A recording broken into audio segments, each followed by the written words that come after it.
예, 이번 시간에 소액사건 심판에 대해서 말씀을 드릴게요. 소액사건 심판이라고 하면 보통 우리가 돈거래를 할 때 보통 금액이 큰 경우도 많은데 보통 3천만 원 이하 사건을 소액사건 심판이라고 해서 그러니까 소액사건 심판법이라는 게 따로 있어요. 그래서 왜 소액사건 심판이 따로 있냐면은 법원에 보통 이제 국내 법원에 소장이 접수가 되는데 보통 1년에 480만 건 정도가 접수가 돼요. 2019년 기준으로. 근데 여기서 75%가 3천만 원 이하 소액 사건이라는 거예요. 그래서 소액 사건 중에 변호사를 사용하지 않고 일단은 나홀로 소송을 하는 경우도 거의 이제 한 50%가 넘는다는 거예요, 일단.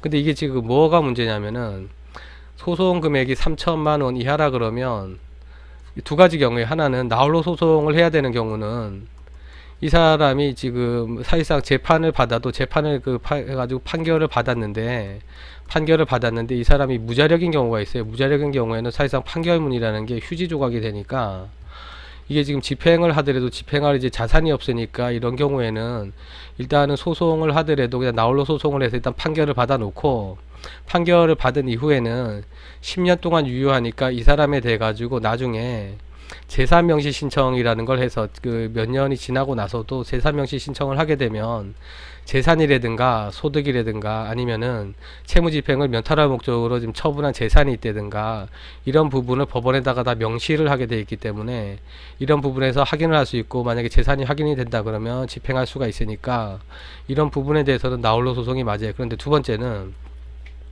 예를 들어서 소송 금액이라는 게 이제 청구 금액이죠. 내가 지금 받아야 될 금액이 3천만 원 정도라 그러면 이거는 굳이 나홀로 할 필요가 없다는 거예요. 왜 그러냐면 이게 지금 나홀로 하는 경우는 이 사람이 무자력일 때 얘기인데 3천만 원이라 그러면 소송 비용 산입 규칙이라는 게 있어요. 소송 비용 산입 규칙, 그 대법원 규칙인데 그 소송 금액이 청구 금액이 3천만 원 정도가 되면 변호사 비용도 한 280만 원 정도까지는 다시 되돌려 받아요, 이 사람한테, 채무자한테.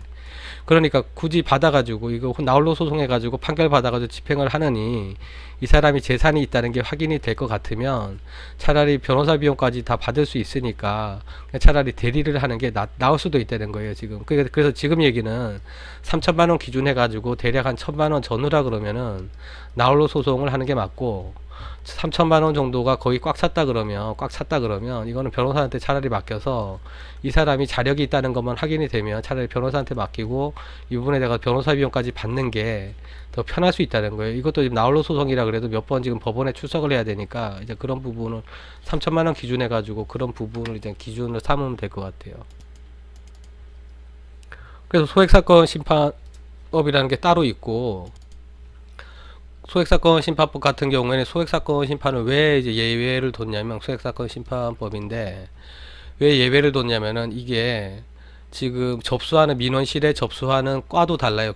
그 일반 민원실에 갔으면은 소액사건 심판 그 과가 따로 있어요, 과가. 그래서 여기에다가 접수를 하면 되고, 접수를 할 때 이 부분에 돼 가지고 3천만 원 이하 사건이기 때문에 간이 절차되는 거예요. 간이 절차되는 건 뭐냐면 뭐 변론을 갖다 1회 정도로 그 종결을 한다든가, 아니면은 그 보통은 이제 변호사가 대리가 원칙인데 가족이 지금 대리로 나가가지고 법정에서 지금 진술을 할 수 있다든가 이런 예외적인 경우가 있어요. 그리고 지금 진술 같은 경우도 구술로도 지금 구술로도 진술을 할 수 있다고 그러는데 보통 이런 경우는 없고 보통 서면으로 제출을 하죠. 그래서 이런 부분에 대해 가지고 소액 사건이 이제 간이 절차로 진행이 되니까 간이 절차라는 부분이고, 또 한 가지 구분해야 될 건 그거예요. 아까 앞서서 얘기 드렸는데 지급명령이라는 게 있어요. 지급명령이라는 건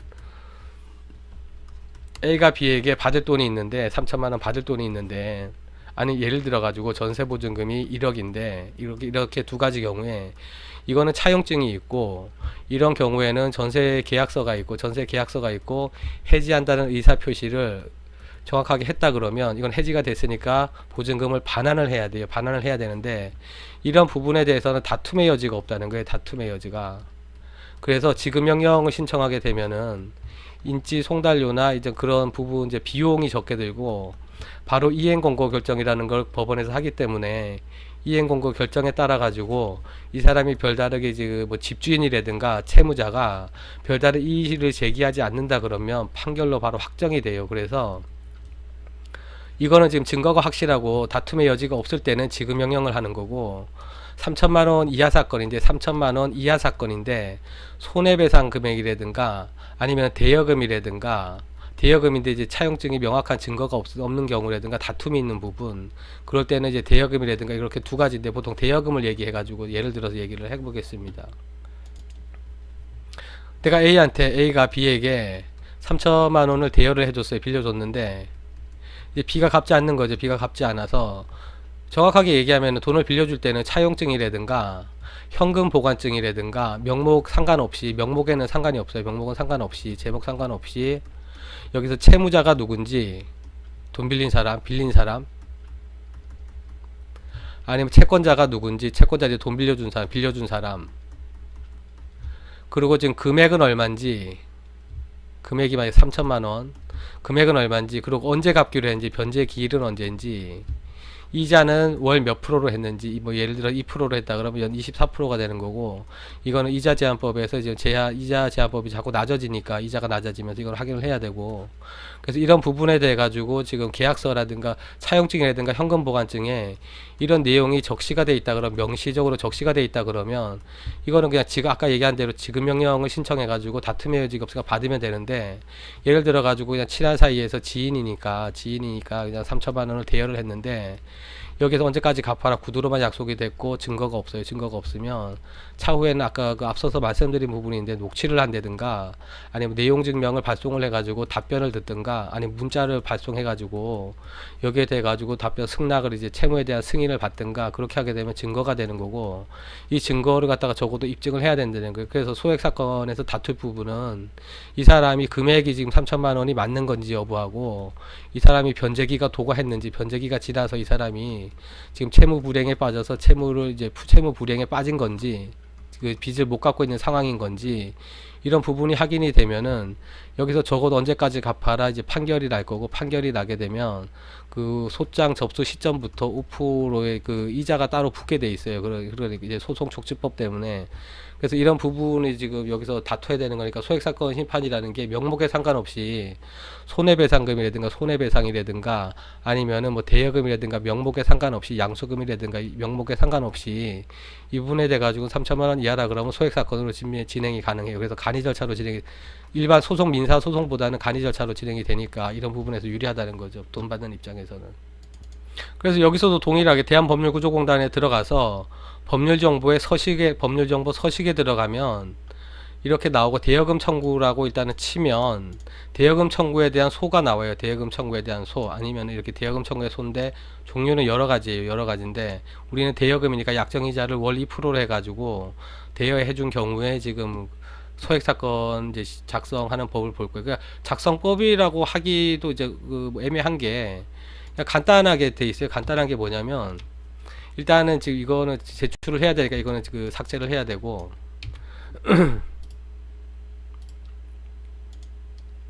삭제를 하게 되면 그 지금 제목은 소장이고 대여금 반환 청구 소송 소장이고, 원고는 어차피 내 이름하고 이름, 주민 그 주소, 전화번호, 팩스번호 이거는 안 써도 되고, 팩스번호 이건 지워도 되고,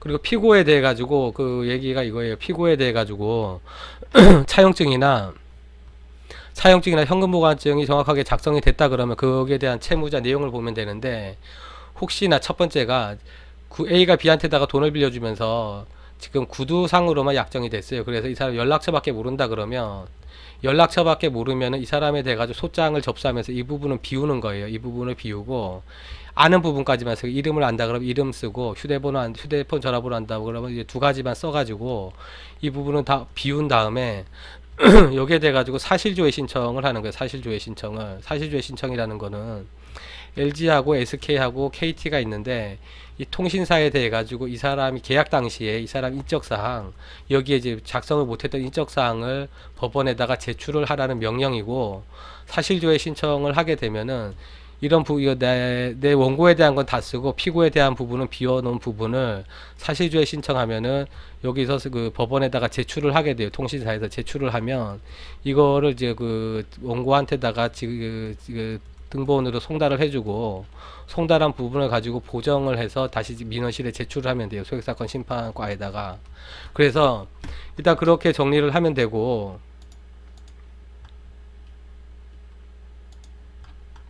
그리고 이름은 대여금 청구의 소송이고, 대여금 청구의 소송 청구 취지라는 건 이렇게 판결을 해달라는 거예요. 판결을 여기처럼 판결을 해달라는 얘기예요. 이렇게 판결을 해. 뭐라고 판결을 해달라 그러면, 피고는 원고에게 3천만 원 및 이에 대한 빌려준 날로부터 다갚는 날까지 연 24%, 그러니까 연 2%죠. 2% 비율로 계산한 돈을 지급하라.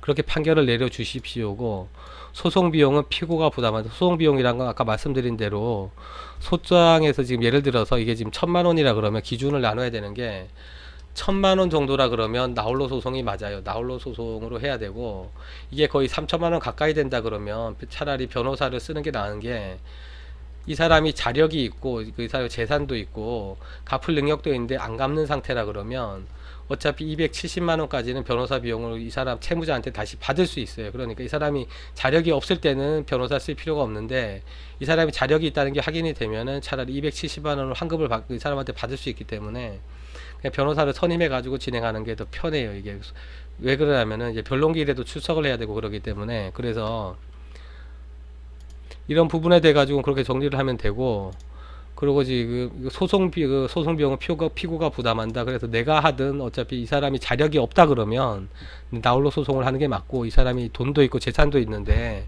갚지 않는 상황이라 그러면 3천만 원 가까이 되면 차라리 변호사를 쓰는 게 낫고, 1항은 가집행할 수 있다. 이 얘기는 뭐냐면, 일단은 판결이 이 건에 대해 가지고 1심이, 그러니까 소송이라는 게 3심까지 있는데, 소송이 3심까지 있어가지고 이 사람이 예를 들어가지고 이렇게 된다고. 지금 소송이 1심 같은 경우 1심, 2심, 3심에서 3심은 대법원이고, 1심 같은 경우에는 3천만 원 이하라 그러면 소액사건이니까 단독재판부에서, 판사가 혼자 있는 단독재판부에서 진행을 하고, 만약에 소액에서 항소를 한다 그러면 합의부로 가게, 합의부라는 거는 판사 3명이 있는 합의부로 가서 이렇게 다투게 되고, 이게 그냥 일반 민사소송으로 소가가 뭐 3억 이상이라 그러면 3억 이상인데, 일반 민사소송이라 그러면은 여기서 고등법원으로 가고 고등법원에서 대법원으로 가는 구조고, 3심이라는 게.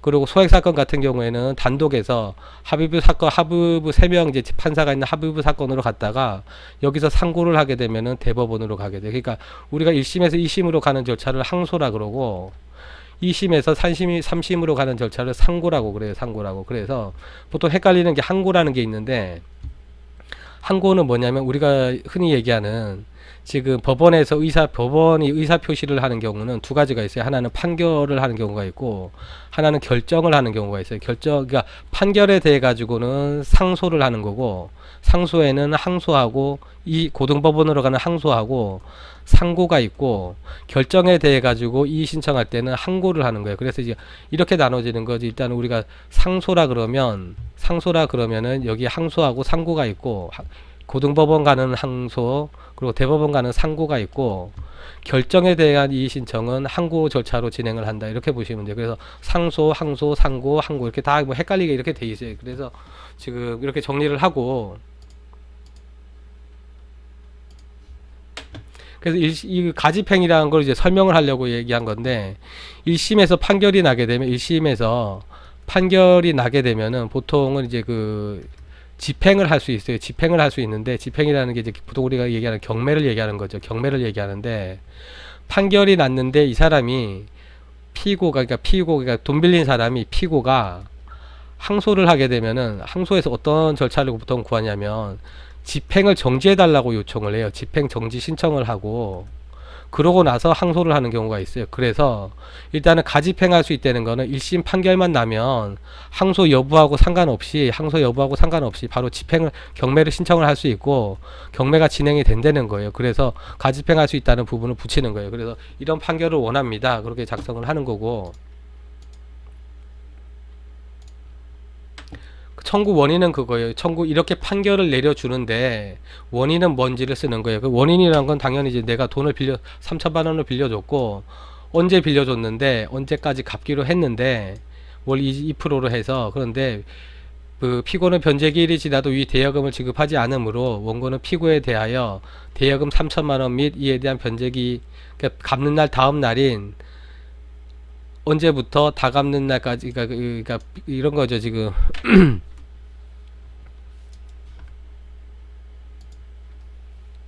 첫 번째는 3천만원을 2% 월 2%로 빌려줬으니까 매달 이제 6만원씩 지급을 해. 60만원인가요? 20%면 60만원이지. 60만원을 매달 지급을 해야 되고, 여기서 변제기 다음날이부터 다음날까지, 이거는 지금 이자가 동일하니까 그런 거고, 지금 보통 이제 우리가 일부로 계산한다 그러면 3천만원을 대여하면서 일부로 계산을 했다 그러면 1% 계산했다면 30만원을 보통 이제 그 이자로 받았는데, 소송촉진법에는 지금 24%가 이제 줄어들었어요. 이율이 줄어들었는데, 일부, 그러니까 그 약정 이자를 다 갚는까지가 그 약정하기로, 그러니까 변제하기로 한 날까지는 1%로 지급을 하고, 그 판결이 난 이후로는 24%를 지급해라, 이런 판결이에요. 그래서 어차피 부담이 커지니까 빨리 갚으라는 얘기지. 이제 계속 놔두면 부담이 커지니까 계속 갚으라는 얘기고. 그래서 그 이 건에 대해 가지고 이자 및 지연 손해금에 대한 지급을 구하기 위해서 이 청구 사건에 이른 것입니다. 그러면 이 건에 대해 가지고 그냥 편집만 하면 되는 거예요. 이 부분은 그냥 이런 부분에 대해 가지고 내가 3천만 원이고 피고는 원고에게 3천만 원, 이에 대한 2020년 내가 빌려준 날 2020년 1월 1일부터 다 갚는 날까지 연 24%의 비율로 계산한 돈을 지급하라. 소송 비용은 피고가 부담한다. 이 내용이, 그러니까 편집만 해야 돼. 이걸 건드리면 안 되고 피고가 부담하고. 왜 1항은 판결에 대한 1항이라는 건 여기고 이 얘기예요. 1항이라는 건 돈을 지급하라는 판결은 가집행할 수 있다. 그러니까 이 사람이 항소 여부하고 상관없이 경매 신청을 할 수 있다는 얘기고, 이런 판결을 원합니다. 그리고 청구 원인에 대해 가지고는 대여 금액, 대여 언제 빌려줬는지, 변제기는 언제인지, 이자는 몇 프로인지, 이자가 없다 그러면 빼면 되고, 그리고 이자를 뺐다 그러면은 소장 제기한 날로부터 소송촉진법에 따라서 이자를 받으면 되니까 그 취지를 여기다가 쓰면 돼요. 그래서 이거는 복잡한 게 아니니까 이렇게 쓰면 되고, 입증 방법이라는 건 차용증이라든가 아니면은 내가 녹취를 했다 그러면 녹취에 대한, 지금 녹취를 했다 그러면 녹취에 대한 건, 아니면 내용 증명을 보냈다 그러면 이제 제일 중요한 게 녹취가 있을 거고, 두 번째는 내용 증명을 했다가 이제 그 회신을 받은 부분이 있을 거고, 세 번째는 이메일로 통지를 했는데 이메일로 받았다든가, 네 번째는 문자로 받았다든가, 다섯 번째는 카톡으로 받았다든가, 이런 내용에 대해 가지고 캡처를 해 가지고 바로 증거로 첨부를 하면 되고, 첨부를 할 때 일단 증거를 첨부할 때는 이거예요. 여기에 갑하고 갑이라고 나와 있는데, 원고가 제출할 때는 갑 제1호증 이렇게 쓰는 거예요. 뭐냐면 갑이라는 건 원고를 얘기하는 거고, 제1호증은 첫 번째 증거라는 거고, 그러면 이제 피고가 할 때는 다르겠죠. 당연히 피고가 할 때는 을 제1호증 이렇게 나간다고, 을로. 그래서 을로 가는 거고, 그다음에 형사사건 같은 경우에 여기서 증거를 제출할 때는 그냥 증제 1호증 이렇게 나가요. 그래서 이거는 갑제 1호증이라는 건 뭐 중요한 건 아닌데, 이런 형식으로 갑이라는 거는 이제 원고를 얘기한다는 거고, 그래서 첨부 서류 같은 경우에는 지금 입증방법 한 통하고 소장 부본은 이 소장을 두 부를 제출하는 이유가, 한 분은 뭐 판사가 갖고 있고, 한 분은 상대방 피고한테 송달을 해야 되니까 송달을 하고, 송달료 납부서를 여기다 첨부를 하면 돼요. 여기가 뭐냐면, 송달료 납부서는 은행에, 신한은행, 보통 이제 은행에, 법원의 은행이 신한은행인데, 신한은행에 가가지고 우리가 인지하고 송달료라는 거죠. 인지대라는 거는 법원 수수료를 얘기하는 거고, 송달료라는 건 우편요금을 얘기하는 거지. 이제 이 소장에 대해 가지고 그 상대방한테다 이제 등기로 보내야 되니까 이 부분을 얘기하는 거예요. 그래서 이렇게 정리가 됐다 그러면 이걸 두 부를 출력을 해서 법원에다 접수를 하면 되는데, 이제 이 부분을 봐야죠. 송달료 납부서라는 게 인지 송달료를 먼저 계산을 해야 되는데, 계산할 때는 동일해요. 법률 서식 대한법률구조공단에서 여기에 들어가면은 법률 정보에 들어가면 소송비용 자동 계산이라는 게 있고, 우리가 지금 본안 사건을 진행을 하는 거예요. 본안 사건이라는 거는 그 보전 소송에 대해 가지고, 보전 소송은 사전에 소송을 하는 거고, 사전에 이제 가압류나 가처분을 하는 거고, 본안이라는 건 본안건, 이걸 얘기하는 거예요. 그래서 본안건에 대한 소송 물가가 3천만 원이고, 3천만 원. 그리고 소장이에요. 소장이 있고, 항소장이라는 건 2심으로 갈 때, 상고장이라는 건 3심 대법원으로 갈 때, 지급 명령이라는 건 증거에 대해 증거가 명확하기 때문에 다툼의 여지가 없을 때, 그리고 조정 신청이라는 건 이걸 소송으로 하지 말고 그 판사가 아닌 조정위원 앞에서 조정 조서를 작성해서 판결과 같은 효력을 받자. 그래서 우리가 협의하자는 내용이고, 그래서 원고가 1명, 1명, 원고 내 청구한 사람이 1명, 피고가 1명이라 그럼 계산을 하면 인지액은 14만 원을 납부하고 송달료는 10만 2천 원을 납부하면은 여기서 영수증을 발행을 해줘요. 영수증을 신한은행에서 영수증을 발행을 해주니까 여기서 여기에 대한 영수증을 가지고 영수증을 두 매가 있을 거예요. 그러면 A4 용지, 소장 뒤에 A4 용지에다가 이걸 붙이면 돼요. 법원 제출용을 여기다가 소장에다 풀로 붙이면 되고, 풀로 붙여가지고 하나는 소장, 하나는 뭐 차용증이나 증거, 다음에는 이제 인지 송달료 붙인 이제 영수증 이렇게 붙여가지고 이걸 두 부를 만들어서 제출을 하면 되는 거예요. 민사 소액가에다가. 그렇게 하면 이제 접수가 완료가 되고, 접수가 완료가 되면 이렇게 돼요. 지금 어차피 소액 사건도 소송이기 때문에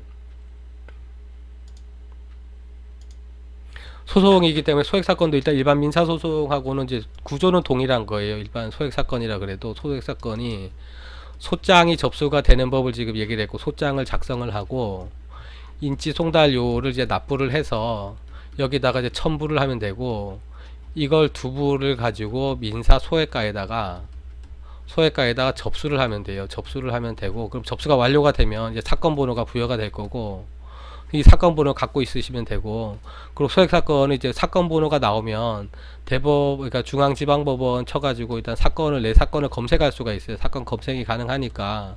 사건 검색이라는 건 사건 번호하고 그 당사자 이름하고 내 이름, 원고 이름하고 이런 부분을 알면은 이제 내가 사건이 어떻게 진행되는지를 알 수가 있어요. 사건 진행 여부를 알 수 있고, 사건 진행 여부라는 거는 내가 지금 원고가 소장을 이제 법원에 접수를 했으니까 피고 입장에서는 여기에다가 답변서를 제출할 거예요. 답변서라는 거는 뭐 금액이 안 맞다든가 아직 변제기가 도달하지 않았다든가 아니면 내가 채무자가 아닌데 왜 나한테 청구를 했냐든가 이런 다툼의 여지가 있다는 부분을 답변을 할 거예요. 그래서 답변서를 받으면 이 답변서를 다시 원고한테다가 보내줘요. 그래서 여기서 재반박할 수 있는 근거가 있다 그러면 재반박 근거를 다시 법원에 준비서면으로 제출을 하는 거고, 준비서면 제출을 하게 되면 이제는 그 변론기일이 잡혀요. 이제 현장에 나와서 변론을 하라고. 변론기일이 잡히면 그날 일회 정도 출석을 해가지고 변론을 마치고 나면 보통 여기서 이제 심판에 판결을 내려줘요. 이제 판결 선고기일을 잡고 판결을 내려주면 이걸 가지고 이제 집행을 할 수 있다는 거죠.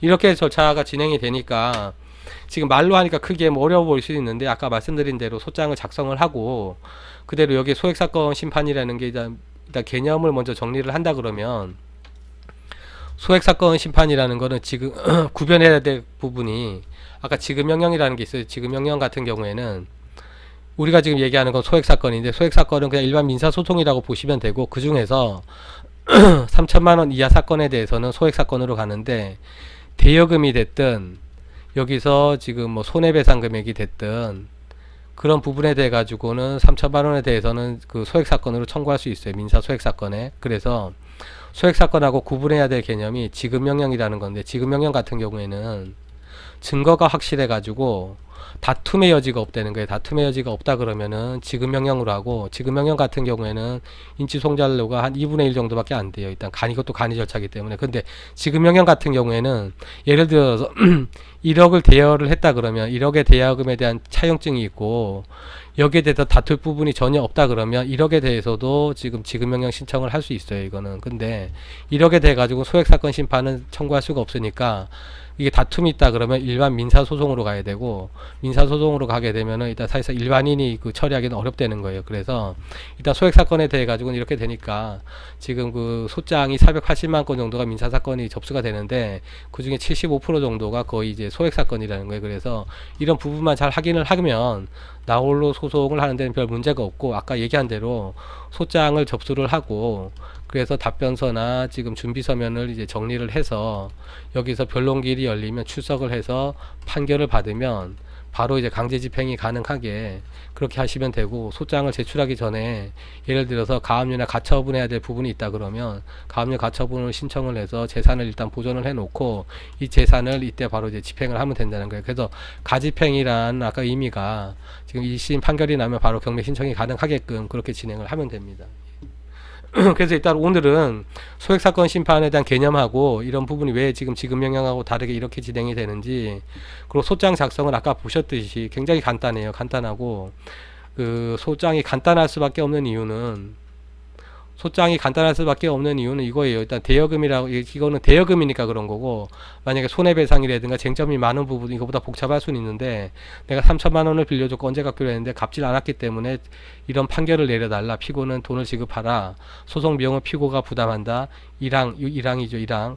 이런 판결에 대해서 가집행할 수 있다는 게, 경매 1심 판결이 끝나면 바로 집행할 수 있다는 판결을 원합니다. 그 내용이고, 청구의 원인은 얼마를 언제 빌려줬는지, 이자를 얼마를 해서 언제 빌려줬고 언제가 변제기라는 부분만 확인을 하면 되고, 이거는 그냥 거기에 대한 설명이니까 그냥 간단하게 쓰시면 됩니다. 그리고 여기서 중요한 건 입증 방법이라는 건데, 차용 증서라든가 녹취록이 있다든가 문자로 받았다든가 메신저 아니면 통화 녹음, 녹취록, 속기사 뭐 이런 걸 여기다 첨부를 하게 되면 입증이 되고, 입증 방법 한 부분은 여기서 이제 차용 증서라든가 아까 말씀드린 그런 입증 서류하고, 소장 부분은 이제 그 피고한테 송달을 해야 되니까 한 부를 더 만들어 가지고 제출을 하고, 송달료하고 인지된 납부서는 여기다가 아까 신한은행에서 발급받은 영수증을 여기다 첨부를 해서 제출을 하면 됩니다. 그래서 위 원고 누구 이제 날인을 하면 되고, 보통 이제 그 지방법원 같은 경우에는 채권자 주소지에다가 접수를 하게 되면 되고, 부동산에 대해 가지고 뭐 손해배상권이 있다 그러면 보통 부동산 소재지로 가는데, 보통 자기 그 주소지가 되어 있는 소재지 법원에서 하면 됩니다. 소재지 법원이라는 것도 그거예요. 대여금이라는 게 보통은 지참 채무라고, 이제 지참 채무라는 게 추심 채무라는 게 있는데, 지참 채무 같은 경우에는 일단 채무자가 내가 있는 장소로 와가지고 이제 거기에 내가 돈을 가지고, 지참이죠. 그게 지참을 해가지고 내 주소지에서 이제 변제를 한다, 이런 의미고, 추심이라는 건 돈을 받으러 간다는 얘기예요. 일단 채무자 주소지로 우리가 보통 이제 뭐 채권 추심 얘기하는데, 추심 채권이라는 거는 내가 이제 그 원고가 채무자 주소지로 가서 이 돈을 받아온다, 그 얘기예요. 그러니까 보통은 이제 지참 채무를 얘기하는 거고, 지참 채무의 그 이행 장소는 보통 채권자 주소지가 되니까 채권자 주소지 관할 법원으로 가면 돼요. 예를 들어서 은평구라고 그러면 서부지방법원으로 가면 되고, 종로라 그러면 서울중앙으로 가면 되고, 여기다 접수를 하면 되고, 각 민원실에 소액가가 있으니까 거기다 접수를 해서 그 소액사건을 진행을 하시면 됩니다. 그래서 일단은 지금 여기서 소액사건 심판에 대해 가지고 알아봤고, 일단은 소액사건을 일단 뭐 사람이 살면서 그 소송이라는 걸 크게 많이 제기할 일은 없는데, 뭐 300만 원이 됐든 500만 원이 됐든 뭐 그 살면서 이제 그런 돈 관계는 생길 거예요. 그래서 보통 그 어느 기준으로 어떻게 지금 나홀로 소송을 할 건지를 결정을 하고, 이 부분에 대해 가지고 접수 방법, 뭐 내가 작성한다든가 인지송달료 내는 법, 그 민사 소액까지 접수하는 방법까지 말씀을 드렸으니까 이런 부분은 쉽게 할 수 있어요. 그 일반 사람이면 보통 이제 뭐 학교에서 레포트 쓰듯이 써가지고 접수하면 되니까 이런 부분은 일단 쉽게 할 수 있고, 나중에 뭐 앞에 말씀드렸던 대로 준비 서면이나 답변서 작성하는 법도 있으니까 그런 부분에 대해 가지고는 다시 이제 보시고 한번 작성을 하시면 될 것 같습니다. 오늘 여기까지 하고, 일단 구독과 좋아요 눌러주시면 일단 다음 동영상 만드는데 많은 도움이 될 것 같습니다. 고맙습니다.